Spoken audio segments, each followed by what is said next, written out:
She vanished after he banished her, never knowing their twin sons were born with the Alpha King's mark. The door of the great hall opened with a bang that silenced every voice in the room. Lena did not look up at first. She stood in the middle of the stone floor, her hands clasped in front of her, her breathing steady, even though everything inside her felt like it was breaking apart. Around her, hundreds of pack members lined the walls, their eyes fixed on her, their expressions ranging from pity to cold satisfaction. She had been summoned. Not invited. Summoned. There was a difference, and every single person in that room understood it. Darian Wolf walked in from the far end of the hall, and the crowd moved aside without being told to. He was tall and broad-shouldered, with dark eyes that had once looked at Lena like she was the only thing in the world that mattered.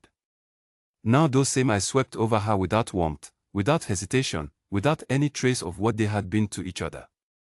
He was dressed in the formal attire of the Iron Crest Pack, black with silver trim, and behind him walked 3 of his senior council members, each one wearing an expression as flat and unreadable as stone. Lena forced herself to breathe. She told herself to be calm. She had known this moment was coming. She had felt it building for weeks, like thunder that rolls in slowly from the horizon and gives you time to brace yourself before it hits. She had been Darian's secret for 2 years. Not a shameful secret, at least not in the beginning. They had bonded quietly, without ceremony, without the grand ritual that pack tradition demanded, because Darian had told her it was safer that way. He was the Alpha King's son, and his future mate would be chosen by politics and bloodline, not by the pull of the heart. He had told her he loved her. He had told her she was his true mate, that the moon herself had chosen them for each other. And Lena had believed him. She had believed him so completely that she had given him everything, her loyalty, her trust, her future. She had never asked him to choose her publicly. She had never pushed him to break with tradition or defy his father. She had simply loved him, quietly and completely, and waited for the day when he would find a way to make it work. That day had never come. Instead, a messenger had arrived at her small cottage on the edge of Pack territory 3 days ago, carrying a formal summons. No explanation. Just her name and a time and the seal of the Alpha's house.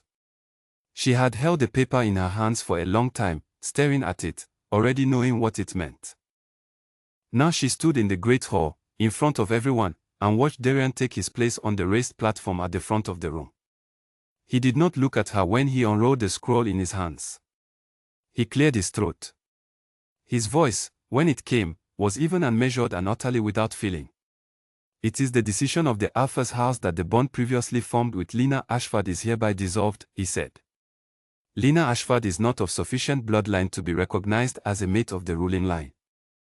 Effective immediately, she is released from all Pack ties and is asked to vacate Pack territory within 24 hours.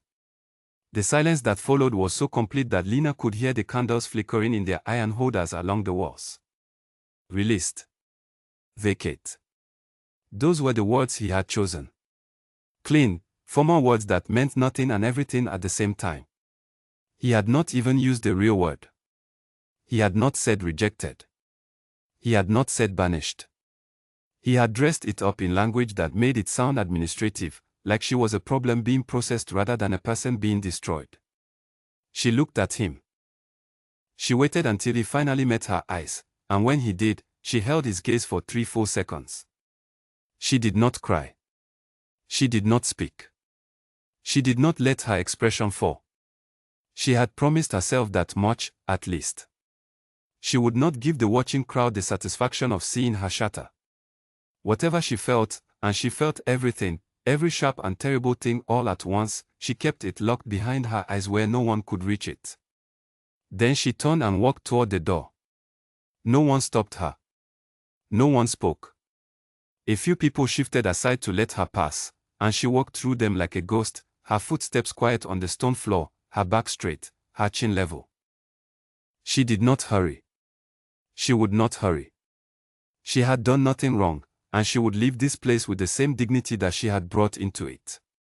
The great hall doors closed behind her, and she stepped out into the cold night air. She stood on the stone steps for a moment, her breath rising in small white clouds in front of her face. The grounds of the Iron Crest Park stretched out before her, the training fields, the communal kitchens, the row of houses where families lived, the forge, the gardens she had helped to tend for the past 3 years. She had put her hands into this soil. She had poured her healing into the people of this park when they were sick and frightened and needed help. She had given this place everything she had.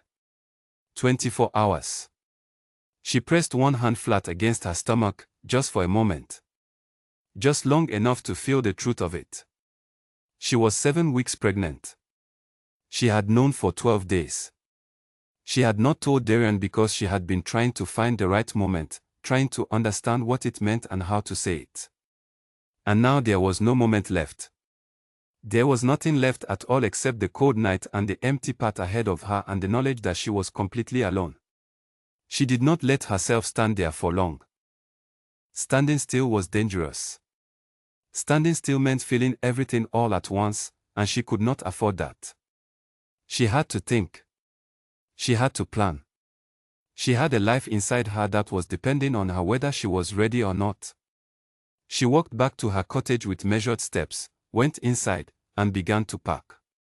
She took only what she could carry: warm clothes, a small knife, her healer's kit, a leather pouch with a little money she had saved, a single photograph that she looked at once and then tucked into the bottom of her bag without looking at again.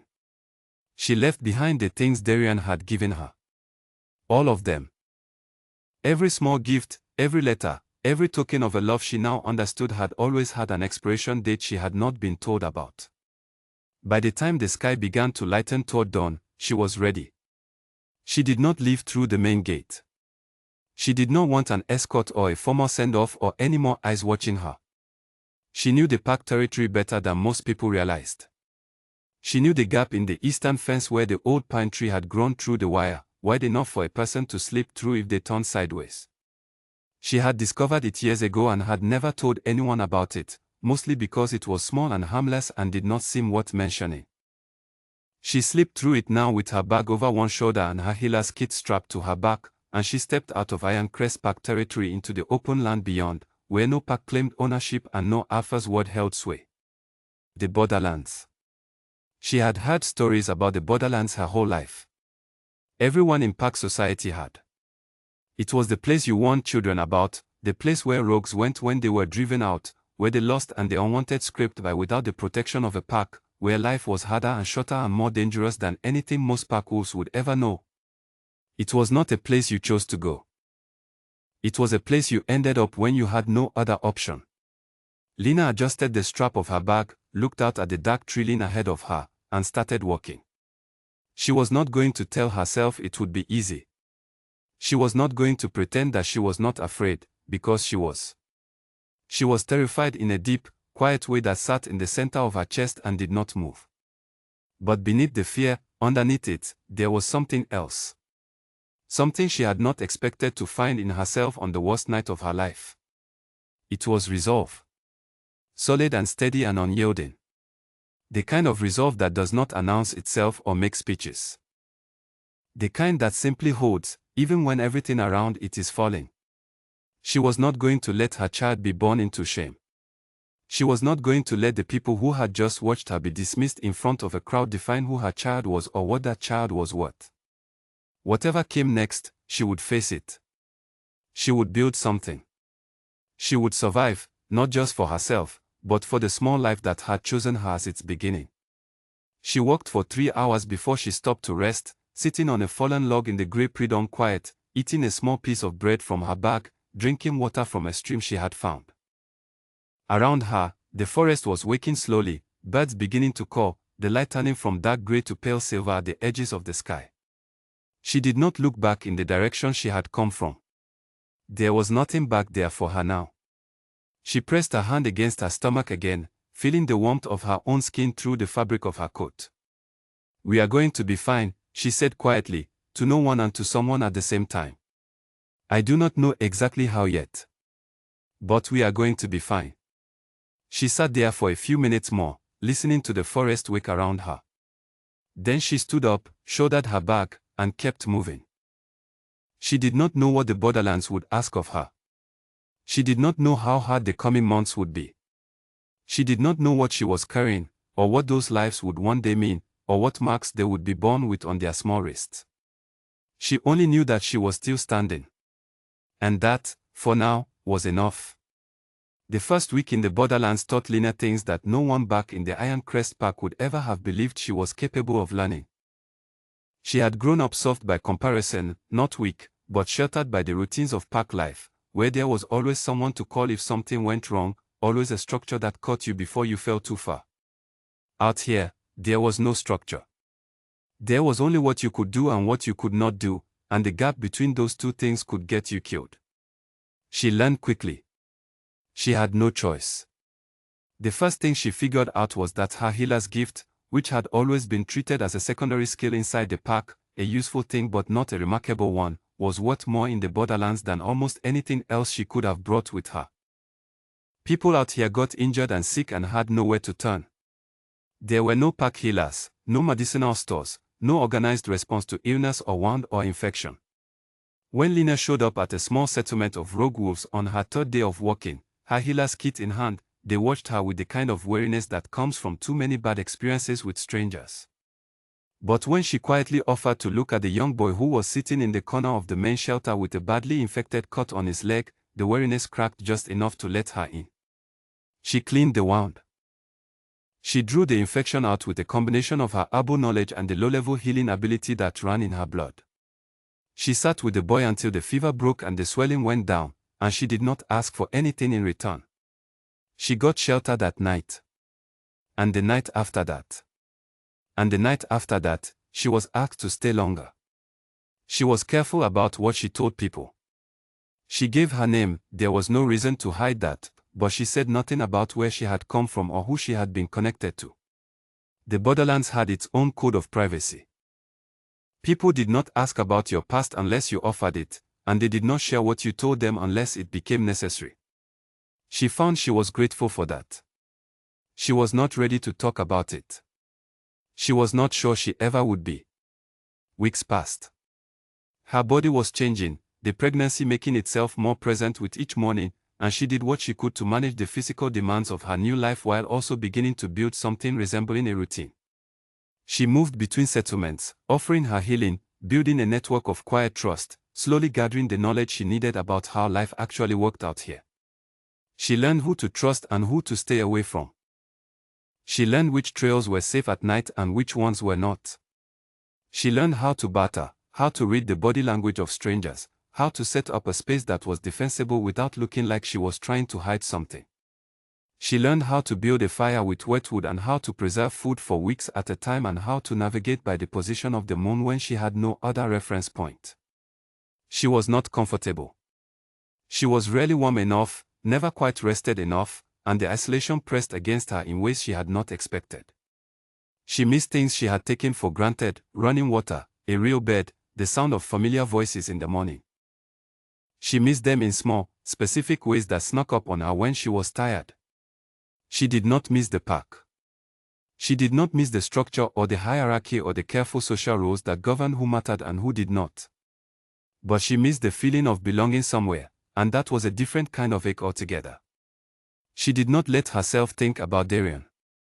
When his face appeared in her mind, which it did less and less as time went on, she redirected her thoughts with the deliberate practice of someone who has learned that some doors need to stay closed. What they had been was over. What she had believed about him had not survived contact with who he actually was. She was not angry anymore, or rather, she had moved through the anger and come out the other side into something quieter and more settled. She had loved him, and he had chosen differently, and she was choosing to stop letting that be the center of her story. She had other things to center now. The twins announced themselves loudly, emphatically, and without any warning she could have prepared for. She was at a small settlement called Harrow's Edge, 36 rogue wolves who had built a functioning community around a pair of old stone buildings deep in the Volwood forest, when her labor began, 3 weeks earlier than she had calculated. It was a dark and cold evening, and she was in the middle of helping one of the settlement's elderly members with a persistent chest ailment when the first wave of pain hit her and stopped her mid-sentence. An older woman named Berta, who had been watching Lena carefully for weeks with the quiet observation of someone who had seen a great many things in her life, was at her side before Lena had even fully registered what was happening. "I know," Butter said simply. "Come on. Let us get you inside."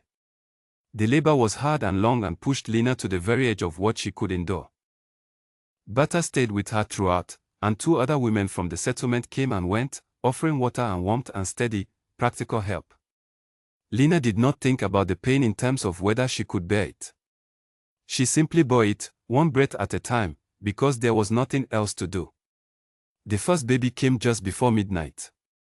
Butter caught him and wrapped him quickly, and Lena heard him cry, a strong, clear sound that cut through the exhaustion and the pain and reached her somewhere very deep, somewhere she had not known was waiting to be reached. "A boy," Butter said, her voice warm. "Strong and healthy." Before Lena could even fully see him, the second wave of labor hit, and she understood with a sudden, clarifying shock that there was another one coming. Butter understood too. She passed the first baby to one of the other women and moved quickly, quietly efficient, doing everything right. 20 minutes later, a second boy entered the ward. The room was quiet for a moment. Then Butter made a sound that Lena could not immediately interpret, not quite a gasp, not quite a word, something in between. "What is it?" Lena asked immediately, her voice hoarse. "What is wrong?" Butter did not answer right away. She was looking at the second baby with an expression that Lena could not read clearly through her own exhaustion. Then she looked at the first baby, who was being held by the other woman, and Lena watched Butter's gaze travel down to each infant's left wrist. "There is nothing wrong," Butter said carefully. "They are both healthy. They are strong."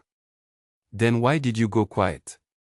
Butter brought both babies to her, one in each arm, and settled them against Lena's chest. Then she turned back the edge of the wrapping on each infant's left wrist. On each tiny wrist, visible even in the low firelight, was a birthmark. A crescent shape, deep red, almost the color of dark wine, perfectly formed on both of them. Identical on each child. Unmistakable. Lena stared at the marks. She knew what they were. Every wolf in any pack, no matter how small or remote, grew up knowing the stories of the Alpha King's mark. It was ancient. It was rare. It was said to appear only on those who carried the blood of the ruling line in its purest and most undiluted form, and it was said to mark individuals destined for a power that most wolves would never touch in their lifetime. It was a mark that had not been seen in over 100 years. And both of her sons were wearing it. The room was very still. Butter was watching her carefully, and Lena could see in the older woman's eyes that she understood exactly what she was looking at. She understood, and she was waiting to see what Lena would do with the knowledge. Lena looked at her sons. She looked at their small faces, their tiny closed fists, the marks on their wrists. She felt the full weight of what this meant settle over her slowly, like something immense lowering itself onto her shoulders. She knew what would happen if anyone found out. The word would travel, and it would travel fast, and eventually it would reach Darien. It would reach the Alpha King. It would reach every person who had stood in that great hall and watched her be dismissed without a single voice raised in her defense. And the moment those people learned about the marks, these two small lives would stop belonging to her and start belonging to politics and power and the grinding machinery of pack succession. She reached out and tucked the edge of the wrapping back over each tiny wrist, covering both marks carefully. "No one speaks of this," she said. Her voice was quiet and absolutely steady. Butter held her gaze for a moment. Then she nodded once. "No one speaks of it." Lena looked down at her sons. "Real," she said softly, touching the cheek of the first boy. Then she looked at the second. "Kate." She held them both close, feeling their warmth against her chest, listening to them breathe. She had come into the borderlands with nothing except the life inside her and the resolve that had carried her through the eastern fence in the dark before dawn. She had built something from that nothing, piece by careful piece. And now she had two reasons, two small, perfect, extraordinarily marked reasons, to make sure that what she was building was strong enough to stand against everything that might one day try to tear it down. She did not sleep that night. She sat with her sons and watched them breathe and thought about what came next. She thought about cover stories and contingency plans and the particular kind of quiet vigilance that would be required to keep two very powerful children invisible in a world that was always watching for exactly what they were. She thought about Darian, for the first time in months, without trying to redirect the thought. She let herself look at it plainly, the man he had shown himself to be, the choice he had made, the hall full of watching eyes and his flat, administrative voice dissolving what they had been to each other in 20 seconds of formal language. She thought about what he would do if he ever learned about Rael and Cade. Whether he would want them for himself, for the power their marks represented, or whether he would simply want them quietly removed from the picture so they could not complicate whatever carefully arranged future he was building with someone else. She decided, sitting in the firelight of a small stone room deep in the Vorwood forest, that she was not going to give him the chance to make that choice. She was the only one who got to make choices about her sons. She pulled them closer and pressed her lips to each small forehead. "You are mine," she whispered. "Only mine. And I will keep you safe." Outside, the forest was dark and cold and absolutely silent. Inside, the fire crackled and threw warm shadows across the walls. And Lena sat with her two sleeping boys and let herself feel, just for a moment, the profound and terrifying love of a woman who has decided that the world can have anything it wants, anything at all, except these two small lives in her arms. Then she dried her eyes, straightened her shoulders, and began to plan. 7 years passed the way years pass when you are too busy surviving to count them. Lena did not mark the anniversaries of her banishment or the birthdays of her sons with any great ceremony. She marked them the way she marked everything in the borderlands, by being present, by being prepared, by keeping her eyes open and her mind working. Time in the Iron Crest Park had been organized around rituals and hierarchies and the calendar of park life. Out here, time was organized around what needed to be done. Hero's Edge had grown. What had been 36 wolves when Lena arrived was now closer to 200, and the change had happened gradually and then all at once, the way most significant things do. Word had spread, as word always does in the borderlands, about the healer at the old stone buildings in the Vorwood. People had come looking for help and found not just healing but a place that was organized around something other than fear or strength or the will of the most powerful individual. They had found something that functioned more like a community than most of them had experienced since being driven out of their respective parks, and many of them had stayed. Lena had not set out to build any of this. She had set out to survive and to keep her son safe. But she was a practical woman, and she understood that safety had more to do with the strength of the network around you than with any individual effort, however fierce. So she had done what she was good at. She had listened to people. She had helped them when they were hurt. She had organized things when things needed to be organized. She had made decisions when decisions needed to be made, and she had done all of it so consistently and with such obvious competence that people had simply started looking to her without anyone formally declaring that they should. She had never claimed a title. She had never asked for authority. She simply had both. Rael and Cade grew up in the middle of all of this, which meant they grew up faster and with more self-possession than most children their age anyway. They were serious boys, not unhappy, but serious, with the kind of quiet gravity that settles into children who have watched a responsible adult navigate hard circumstances without flinching. They helped where they could help. They watched carefully when something new was happening.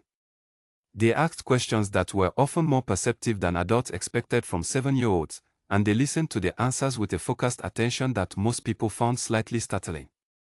They were also, unmistakably, extraordinary. Lena had known this was coming.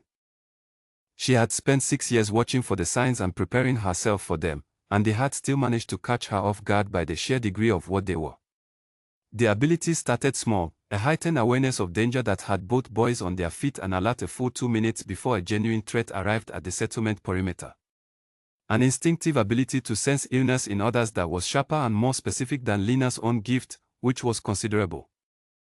A particular effect they had on the wolves around them, not intimidation, not exactly, but something adjacent to it, a kind of involuntary deference that people could not explain and often did not notice they were showing.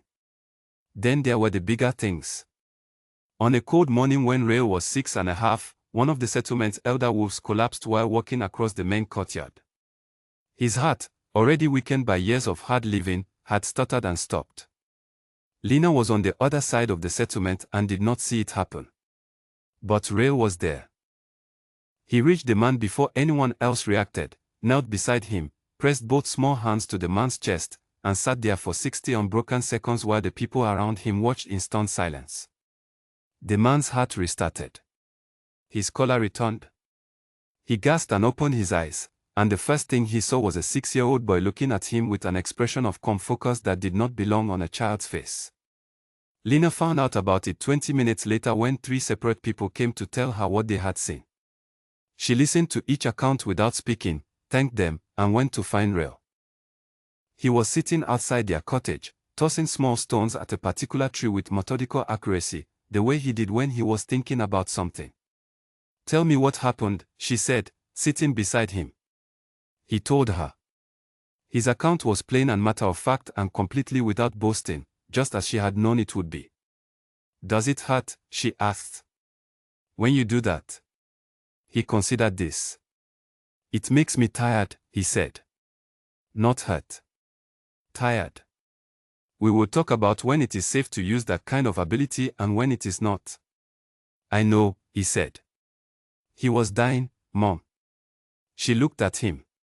"I know." He picked up another stone and threw it at the tree. It hit the exact center of the mark he had been aiming at. Kate's abilities ran in a slightly different direction. Where Rail's gift was primarily healing, taken to a degree that far exceeded Lena's own, Kate's was command. He did not raise his voice or make threats. He simply spoke, and people listened. Not in the way that charming people are listened to, or confident people, but in a deeper and more instinctive way, as if something in his voice bypassed the conscious mind entirely and spoke directly to some older part of the brain that recognized authority without needing to be told to. Wolves twice his age and 10 times his size would stop mid-sentence when Kate said something, and turn to look at him, and wait for him to finish, and then do what he had suggested without entirely understanding why. Lena watched all of this with a vigilance that never fully relaxed. She kept the marks on their wrist covered. She had made both boys understand, from the time they were old enough to understand anything, that those marks were private. Not shameful, she was careful to tell them that, not something to be ashamed of, but private. "Not everything about you is the world's business," she had told them more than once. "Some things belong only to you, and you decide when and whether to share them." They understood. They were good at keeping secrets, both of them, in the way that children who have been raised with purpose and intention tend to be. But the wider world was not blind, and word traveled in the borderlands the way it always had, along the currents of rumor and observation that moved between settlements like weather patterns. People talked about the boys. Not about the marks. No one outside of Butter and the 2 women who had been present at the birth had ever seen those, but about the things the boys did, the way people responded to them, the particular quality of power that clung to them even in ordinary moments. And in the Iron Crest Park, 7 years after Lena had walked out of the Great Hall without a backward glance, things were not going well. Darian Wolf had made his political march. He had stood in the same Great Hall where he had sent Lena away and taken Celine Voss as his former mate in front of the entire park, and the ceremony had been everything it was supposed to be, grand and traditional and covered in the language of alliance and legacy. His father, Alpha King Cain, had watched from his throne and nodded with the satisfaction of a man who believed he had secured his bloodline's future. 7 years later, that satisfaction had curdled. Celine had not produced an heir. This was not unusual in the first year, or even the second, but as the 3rd year passed and then the 4th and 5th, the whispers had begun. Park life was not kind to couples who could not continue the line, especially not at the level of an Alpha King's house. The rumors multiplied and took different shapes. Some said Celine was barren, some said the problem lay with Darian, some said the moon goddess had closed the door of the bloodline as punishment for something, though they disagreed about what. Cain's health, which had been strong for most of his long life, had begun to decline in the 5th year after Lena's banishment, and had declined more sharply in the 6th. The park's healers worked steadily to maintain him, but there were limits to what their skill could address. The illness had taken root somewhere deep, in the fundamental workings of a body that had spent decades carrying enormous power and responsibility, and no amount of herbal treatment or healing ability could fully reverse what time and weight had done. In the 7th year, a pack seer named Ora came forward with something that stopped the council in its tracks. Ora was very old and rarely spoke in formal settings, which meant that when she did, people listened with a particular quality of attention. She stood before the council in the meeting hall, a small and weathered woman with the kind of stillness that comes from spending a great deal of time looking at things that no one else could see, and she said the following words in a voice that was barely above a whisper but carried to every corner of the room. The blood of the throne has not been lost. It has been hidden. 2 sons carry the mark of the old line. While they remain hidden, the throne weakens. While the king's blood goes unrecognized, the king fades. The council sat in silence. Ora continued, the sons were sent away with their mother. The mother was sent away by the one who sits beside the throne. Until the sons are found and recognized, nothing will hold. She turned and walked out of the meeting hall without waiting for a response. The council stared at each other. Darian, who had been sitting at the end of the table, did not move for a long time after Ora left. The words had hit him in a place that he had spent 7 years trying to build a wall around. He had told himself, in the months and years after Lina left, that he had done what was necessary. He had told himself that personal feeling had to yield to political reality, that pack leadership required a kind of discipline that meant letting go of things the heart wanted when the head knew better. He had built his life on that reasoning, brick by careful brick, and he had gotten 7 years of holding power and producing no heir and watching his father fade, and somewhere in the middle of that, the reasoning had started to feel less like discipline and more like a story he was telling himself because the truth was too costly to look at directly. 2 sons. He had told himself many things over 7 years. He had told himself that Lina had most likely settled somewhere outside the borderlands, found a new community, built a new life. He had told himself she was fine. He had told himself that what he had done was not as bad as it sometimes felt in the quiet hours of the night when he was tired enough that the walls came down a little. He had never once asked himself whether she might have been pregnant when she left. He was asking himself now. He stood up from the council table and walked out without speaking to anyone. He went to his study and sat in the dark for a long time, thinking about a woman he had dismissed in 20 seconds of formal language in front of hundreds of people, and 2 sons he had never known existed, and a mark that had not been seen in over a century. Then he called for his best tracker. Marcus Hale was the finest tracker the Iron Crest pack had ever produced, which was saying something in a pack with a long tradition of skilled hunters. He was also one of the very few people Darian trusted absolutely, not because Marcus was blindly loyal, he was not, and he had told Darian so on several occasions, which was part of why Darian trusted him, but because Marcus was honest in a way that made him reliable. He would tell Darian what he found, not what Darian wanted to hear. In the current situation, that mattered. Darian told Marcus everything. The story of Lina, the bond, the banishment, Ora's words in the council hall. He told it plainly, without excusing himself, and Marcus listened without expression. When Darian finished, Marcus was quiet for a moment. 7 years, Marcus said. Yes. In the borderlands. That is the assumption. Marcus looked at him for another moment. Then he said, I will need time. How much? As much as it takes. The borderlands is not a small place, and if she has survived out there for 7 years, she is not someone who is easy to find. He paused. Which means she does not want to be found. Darian did not answer that.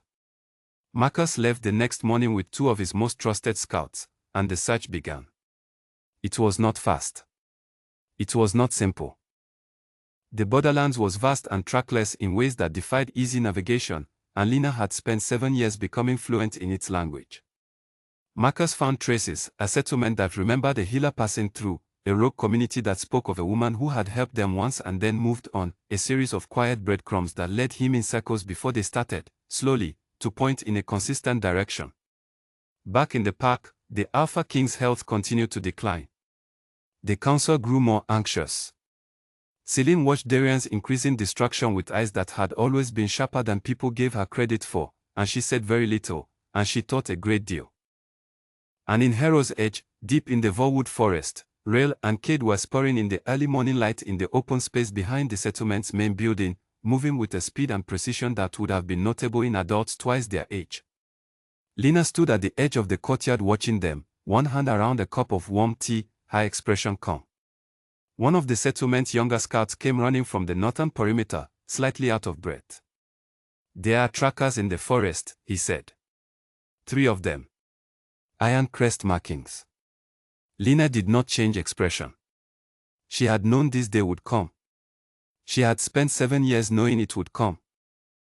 She looked at her sons, still moving through their practice with focused precision, and she set down her cup.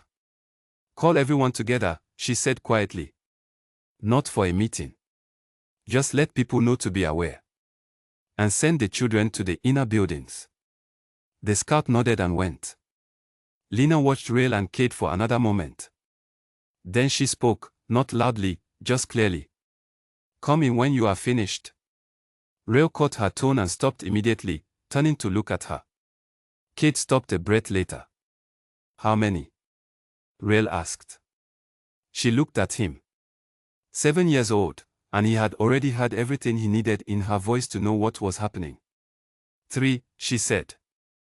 "In the forest. Not in the settlement." "Yet," Kate said. "Yet," she agreed. She looked at both her sons in the morning light, tall for their age, clear-eyed, absolutely steady, and she felt the particular love of a mother who has built something with her hands and her choices and her refusal to be broken, and knows that the thing she built is worth protecting.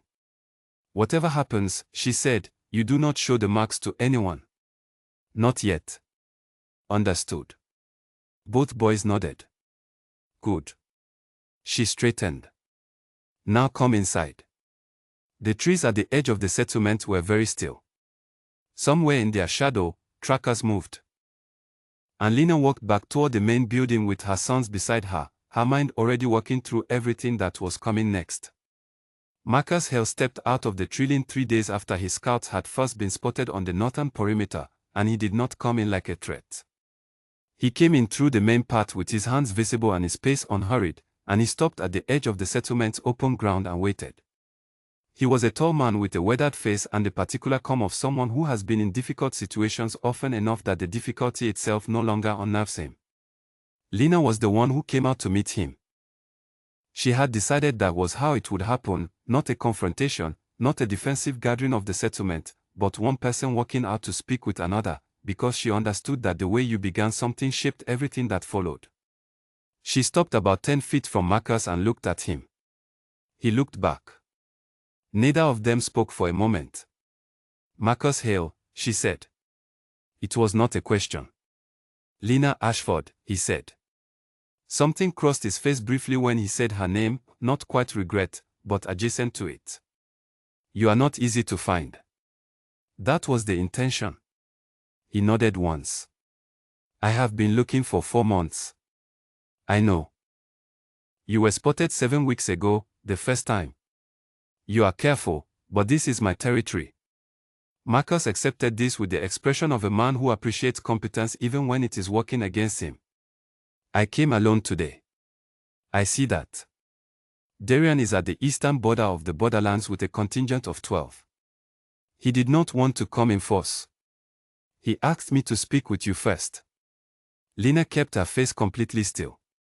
He should not have come at all. He knows that. Marcus paused. "His father is dying." She said nothing. The seer spoke in council. Marcus continued. "Aura. She said there were 2 sons with the Alpha King's mark. She said they were sent away with their mother." His eyes, carefully neutral, moved briefly to the building behind her before returning to her face. "Darian did not know." "Darian made his choice," Lena said. "He made it very clearly, in front of everyone he knew, in a room full of witnesses. What Darian did or did not know is not something I am responsible for." "No," Marcus said. "It is not." The straightforwardness of his agreement seemed to give her a moment's pause. She looked at him more carefully. He had always been honest. Even when they were both much younger, and she was Darian's hidden bondmate and Marcus was his closest friend, Marcus had never pretended the situation was something other than what it was. "He wants to see them," Marcus said. I know what he wants. Do you know what he needs to hear from you before you decide whether to let that happen? She waited. Marcus glanced toward the trees behind him, then back at her. He wanted me to tell you that he understands he does not have the right to ask you for anything. He wanted me to tell you that he is not here to make claims or demands. He is here because his father is dying and the seer says the only thing that can turn it is recognizing the true heirs of the bloodline, and he knows, that is not a reason you are obligated to care about. He is correct, Lena said. It is not. He also asked me to tell you one other thing. Marcus held her gaze steadily. He said, tell her I am sorry. Not for what it would fix, but because it is true. The settlement was quiet behind her. No one had come out to watch, which meant the people of Hero's Edge had followed her instructions: stay inside, stay calm, be present but not visible unless needed. She was grateful for that. She needed to think clearly, and thinking clearly was harder when she was aware of an audience. She looked at Marcus for a long moment. Tell him to come, she said. But he comes as a person, not as an alpha.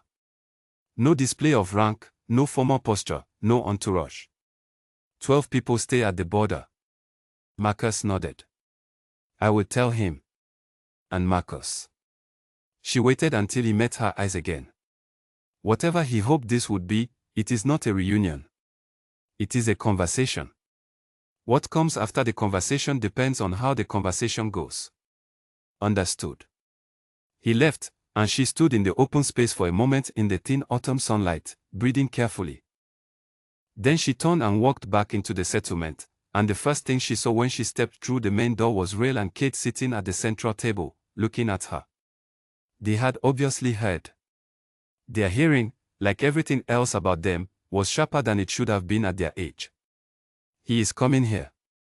Rael asked. Yes. Our father. The word sat in the air between them. Lena had never hidden the fact of who Darian was. She had told them the truth when they were old enough to understand it, plainly and without bitterness, because she believed that children deserved the truth about where they came from even when that truth was not comfortable. She had told them that their father was a powerful man who had made a very painful choice, and that the choice had led to their lives in the borderlands, which had shaped them into who they were. She had never told them what to feel about that. She had told them it was theirs to decide. Kate was watching her with those steady, dark eyes. Do we have to meet him? No, she said immediately. You do not have to do anything. But I want you to know that he is coming, and I want you to decide for yourselves whether you want to be present. Both boys were quiet for a moment. Then Rael said, I want to see what he is like. Kate thought about this. Then, slowly, he nodded. Lena looked at her sons and felt something shift inside her, not warm toward Darian, nothing as simple as that, but a recognition that something was moving, that the 7-year wall she had built was about to be tested, and that she had built it well enough to withstand the test. Darian arrived the following afternoon. He came on foot, as she had asked, and he came without ceremony. He crossed the open ground toward the settlement's main entrance, and Lena was there to meet him, standing still and upright, and she watched him walk toward her with the particular clarity of a woman who has had 7 years to see someone accurately. He looked older. He looked tired in a way that was not just physical. He stopped when he was a few feet from her and he looked at her, and she could see the moment he registered that she was not the person he had sent away. She was something different now, something he could not quite categorize, and she could see that he felt the difference even if he could not name it precisely. Lena, he said. Darian. He opened his mouth, and then he closed it.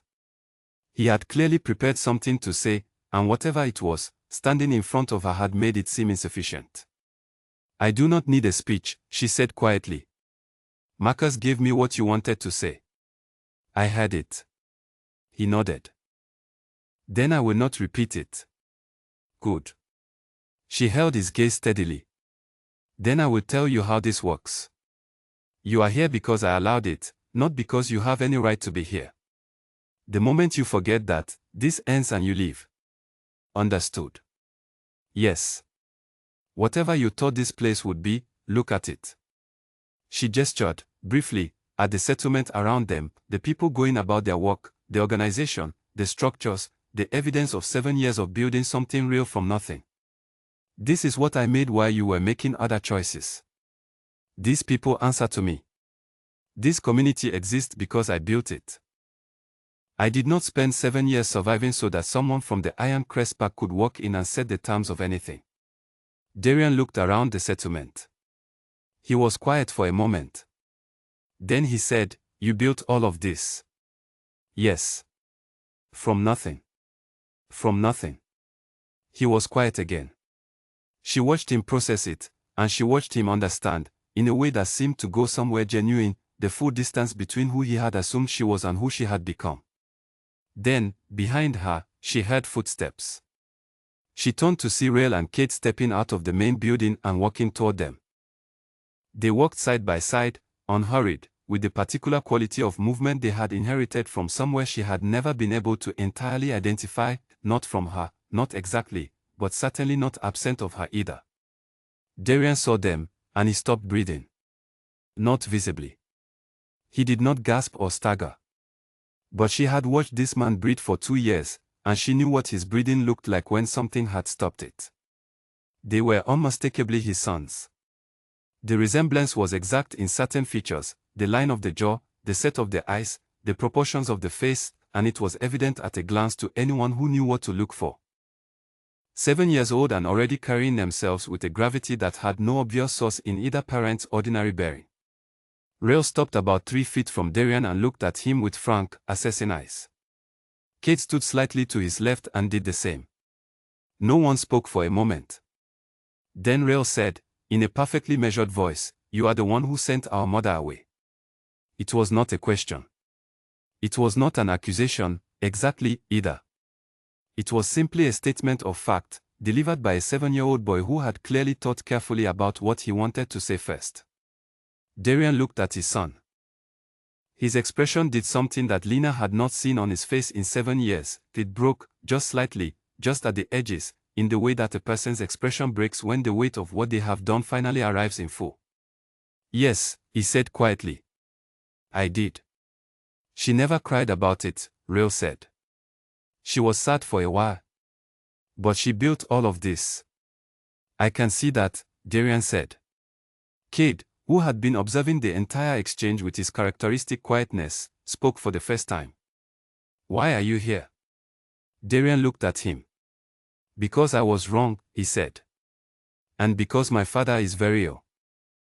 And because I know that the first reason is not yours to care about, and the second reason may not be either, but I did not have anything truer to offer." Kate considered this. Rael looked at his brother. Some communication passed between them, as it always did, in the way of twins who have grown up beside each other in a small and close world.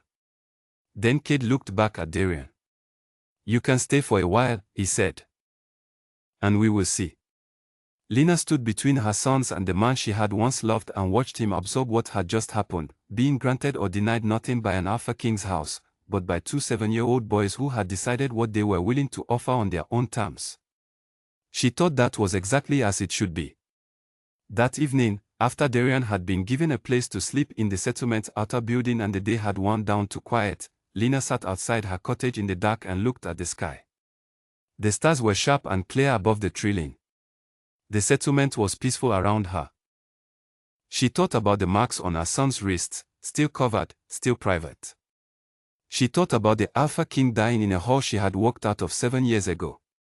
She thought about Darian's face when he had said the words, "I was wrong," and she tried to understand what those words were worth and whether they were worth anything at all to her. She decided she did not need to answer that question yet. She did not need to decide anything tonight. She had spent 7 years making decisions under pressure and each one had brought her to a place that was more solid than the one before. This was just one more decision, and she would make it as she had made all the others, carefully, on her own terms, with her son's future as the only consideration that mattered. The night was cold and quiet. Somewhere in the forest, a wolf called once and then fell silent. Lena pulled her coat tighter and let herself sit in the uncertainty without trying to resolve it, because she had learned, in the borderlands, in 7 years of building something real from nothing, that not every question needed an immediate answer. Some questions needed you to hold them for a while, turning them over in the dark, before the right shape of the answer became clear. She could afford to wait. She had waited before. The morning that changed everything did not begin with drama. It began the way most mornings in Heroes Edge began, with the smell of wood smoke from the cooking fires, the sound of the settlement stirring to life, the low voices of people beginning their work. Lena was up before dawn, as she usually was, standing at the edge of the main courtyard with her cup of tea, thinking about what needed to be done and in what order. Darian had been at the settlement for 4 days. He had been quiet, which she had not expected, and he had been useful, which she had expected even less. He had not tried to assert himself or insert himself into the running of things.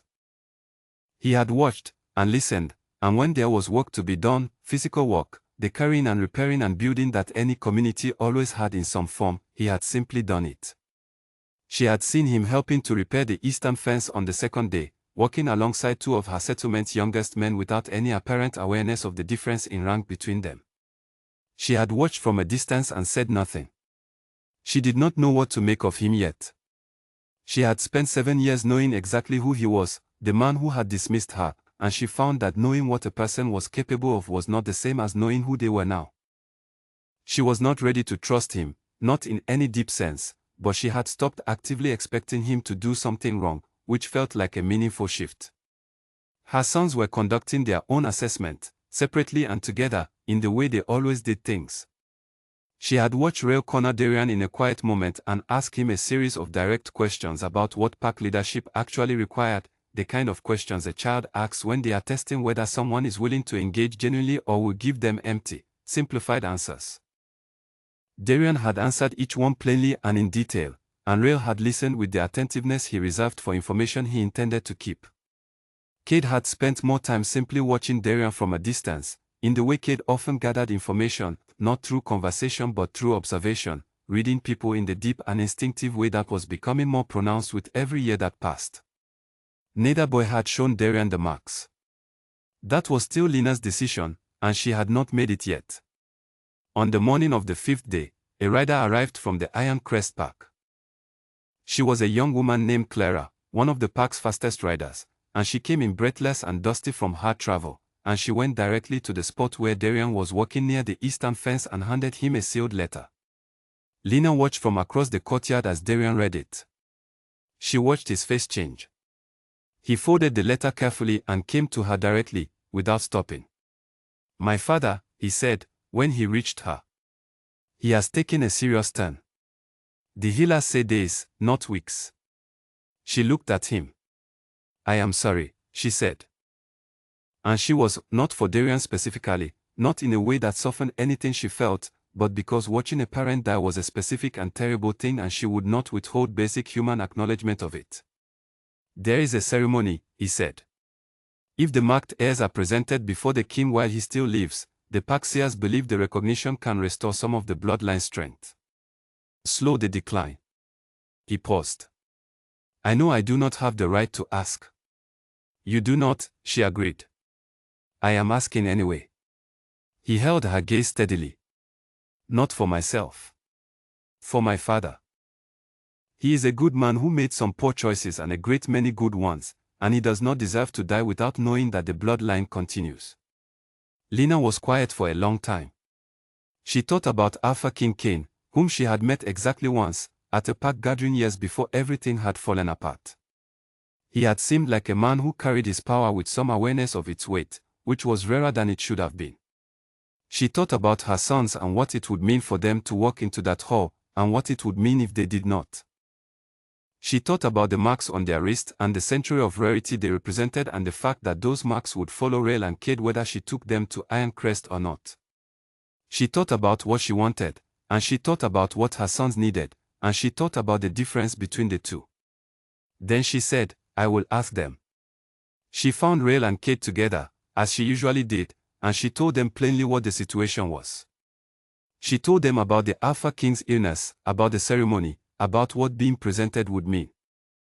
She told them that it would mean going to the Iron Crest Park, which was the place she had been sent away from, and that it would mean showing the marks, which would change things permanently and irrevocably. Once those marks were known, they could not be unknown. She told them all of this and then she stopped, and she waited. Rael looked at Cade.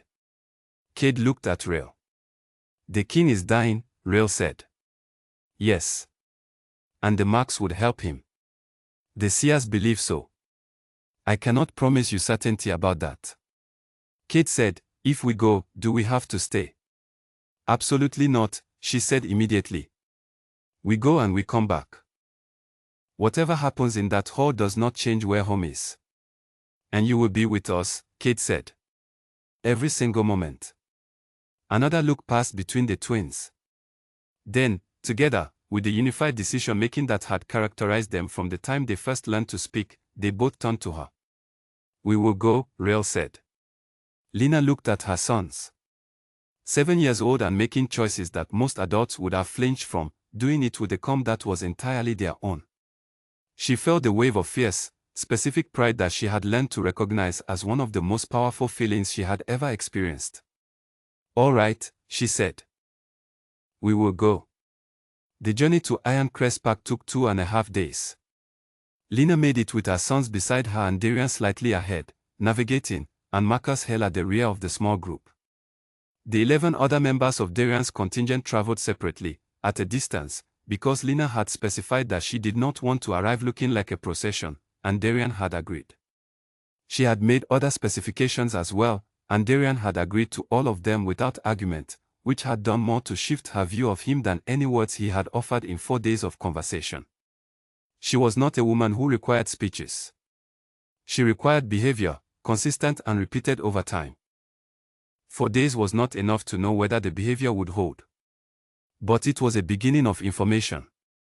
The Iron Crest Park's territory came into view on the morning of the 3rd day, familiar in its geography and deeply strange in its weight. Lena had not looked at these trees, these hills, this particular quality of the forest light in 7 years. She had not thought she would ever look at them again. She did not slow down. She kept her pace steady and she kept her chin level and she walked beside her sons through the territory she had been sent away from, and if she felt anything, she kept it in the place inside her where she kept everything that was hers alone. The gates of the Iron Crest Park's main settlement opened before they reached them. Word had traveled ahead, and the park knew they were coming. People lined the main path on both sides, dozens, then more, pressing back to make room, their faces showing the full range of shock and recognition and emotion that Lena had known to expect. She looked straight ahead. She did not search for particular faces. She did not try to read the crowd. She simply walked. Rael and Cade walked beside her, one on each side, and they held themselves exactly as she had always held herself, with the quiet, unshakable dignity of people who knew what they were worth and did not need the people around them to confirm it. A woman near the front of the crowd made a sound, something between a gasp and a word, and Lena heard murmuring begin, spreading through the gathered pack like water moving through cracks in stone. The great hall was exactly as she remembered it. Stone floor, iron candle holders, high windows that let in the flat grey light of a late autumn morning. It smelled the same. It felt the same, in the particular way of rooms that hold old memories in their walls. Alpha King Cain was in a chair at the front of the hall rather than on the throne, because the throne required a steadiness he no longer had. He was thinner than Lena remembered, and the power that had once radiated from him like heat from a fire had diminished to something quieter, something that glowed rather than blazed. But his eyes, when they found her, were still clear and entirely present. He looked at her for a long time. "Lena Ashford," he said. His voice was weaker than she remembered, but the steadiness in it was something she recognized from her one previous meeting with him. "King Cain," she said. His gaze moved to the boys at her sides, and she watched his expression change. The transformation was extraordinary, not just recognition, not just emotion, but something that looked like a man who has been carrying a heavy burden for a long time and suddenly understands that he has been given permission to set it down. "They have the look of my blood," he said softly. "They do," Lena said. "May I see?" He looked at her directly, and in his eyes she saw not command but genuine request. She looked at her sons. Rael and Cade both nodded, slight movements that were nonetheless perfectly clear. Lena stepped forward and unwrapped the cloth from Rael's left wrist, then Cade's. The marks were vivid and unmistakable in the cool morning light of the hall, two deep red crescents on two small wrists, identical, ancient, undeniable. The sound that went through the hall was something she would never entirely be able to describe afterward. Not a gasp, not a cry, not quite applause. Something between all of those, a collective release of breath that had been held for years. Cain reached out a hand toward the marks, not to touch but simply to reach, and Lena did not stop him. She watched the old man look at the marks on her son's wrist, and she watched something in his face find peace. "I owe you a debt," he said, looking at her. "You owe me nothing," she said clearly, so that everyone in the hall could hear. "My sons are not a debt to be paid. They are their own people. What happens here today is for them, not for the park, and not for the bloodline. I am here because they chose to come. Nothing more." Cain looked at her with those clear eyes. Then he said, "My son was a fool." Darian, standing near the side of the hall, said nothing. He had been standing very still since they had walked in, and the look on his face was not easy to read from where she stood. "He was young," Lena said. It was not a defense of Darian. It was simply the most accurate thing she could say. What followed was not a grand ceremony. It was something quieter and more real than ceremony. The park seer Aura came forward and spoke briefly in the language that seers use for formal recognition, and she named Rael and Cade as heirs of the bloodline, and the marks were documented. An Alpha King came placed a hand on each boy's head in the traditional gesture of acknowledgement. And something in the room shifted. Lena felt it, not dramatically, not all at once, but like a mechanism finding its alignment after years of grinding unevenly.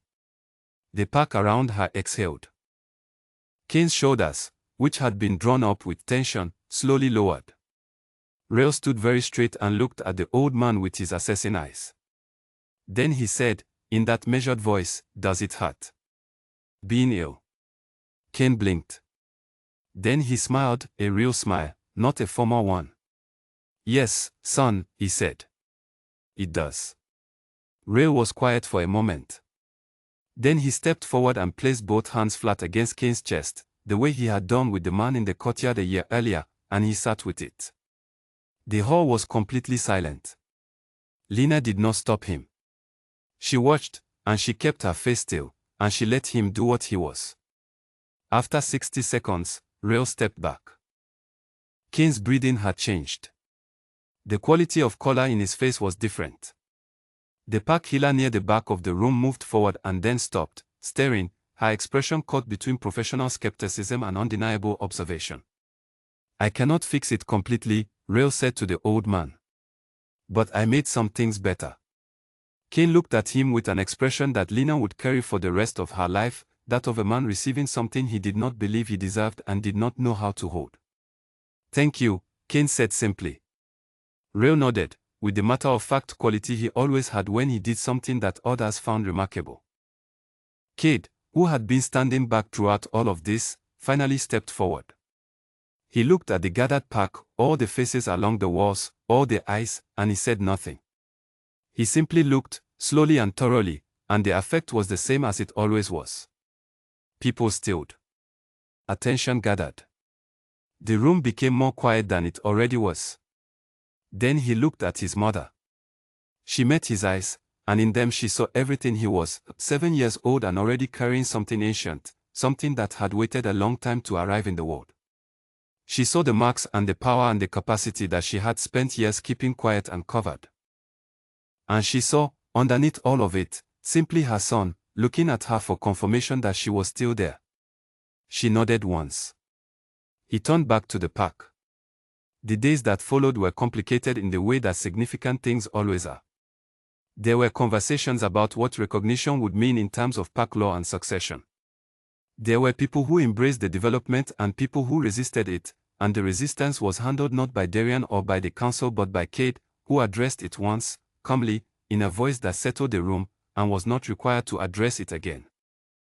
There were conversations between Lena and Darian, real ones, in private, without performance. She told him what the 7 years had been. Not all of it, not the parts that were only hers, but enough. He listened. He did not make excuses. When he spoke about what he had done and why, he did so with the honesty of someone who has had a long time to stop lying to himself, and she found that she could hear it without flinching, which was different from forgiveness but was its own kind of progress. She told him the times she had told Marcus he had to earn a place in their sons' lives, beginning from nothing. She told him this was not punishment. It was simply the reality of what had been lost and what would need to be rebuilt. He said he understood. She chose, provisionally and with her eyes fully open, to believe him. Celine had been formally removed from the hall within 2 days of Lina's arrival, following a council inquiry that revealed the full scope of what she had done. Lina had not asked for this, had not been involved in it, and felt nothing in particular about the outcome. It was Park's business, not hers. On the 6th day, Lina called her sons to her and asked them what they wanted. Kate said he wanted to go back to Hero's Edge. Rael said the same. They both said it without hesitation, and she was not surprised. We can come back, Kate said. When we need to. But Hero's Edge is home. Yes, she said. It is.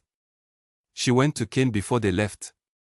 He was sitting in a chair by a window, and the light was better in his face than it had been when they arrived, genuinely better, not just the hopefulness of people who needed it to be. He looked up when she entered. You are leaving, he said. We are going home, she said. Your grandsons will decide, as they grow, what place this park has in their lives. That is their choice to make. He nodded. What you have built in the borderlands, he said. I am told it is remarkable. It is real, she said. Which matters more? He was quiet for a moment. I should have known what my son was doing, he said. What he had. I should have seen it. Yes, she said. You should have. He absorbed this without protest. I am sorry, Lina. She looked at him. Take care of yourself, she said. Your grandsons may want to know you. She left the hall and found her sons waiting for her in the main courtyard, ready to go, their bags at their feet. Behind them, the pack had gathered to watch, quiet and respectful, in a way that was entirely different from the last time she had walked out of this place. Darian was standing to one side. He did not try to delay them. He looked at his sons with an expression that she recognized as the beginning of something very long and very uncertain. I will be at the border of the borderlands, he said. When you want to talk. When they want to talk. Lina said nothing. Rael looked at him with those clear eyes. We will think about it, Rael said. Darian nodded. It was exactly the right thing to offer, not permission, not invitation, but the courtesy of a door left slightly open. Lina walked out of the Iron Crest Park's main gate for the second time in her life. The difference between this time and the last was total. The last time, she had left in the dark, alone, frightened, pregnant, and dismissed. This time, she walked out in full daylight with 2 extraordinary boys at her side and 200 people she had built a community with waiting for her at the other end of the road. No one stopped her. No one called after her. But as she passed through the gate, she heard the gathered pack, almost in unison, step back, a slight, instinctive movement of deference, the way a crowd moves for someone who has earned the space they occupy. She did not look back. She had not looked back the first time, and she would not look back now. The road ahead was clear and the morning light was sharp, and her sons were beside her, Rael on her left, Cade on her right, their footsteps falling into the same quiet rhythm that had been there since the day they first learned to walk. Mom, Rael said, after a while. Yes. Did it go the way you thought it would? She considered the question honestly, as she always did. Not exactly, she said. It was harder in some ways. Easier in others. Are you glad we went? She looked at her sons. She thought about Kane's face when he saw the marks.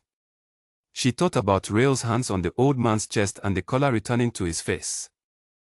She thought about Cade looking at the gathered pack with those ancient, unreadable eyes and the room going quiet without a word spoken.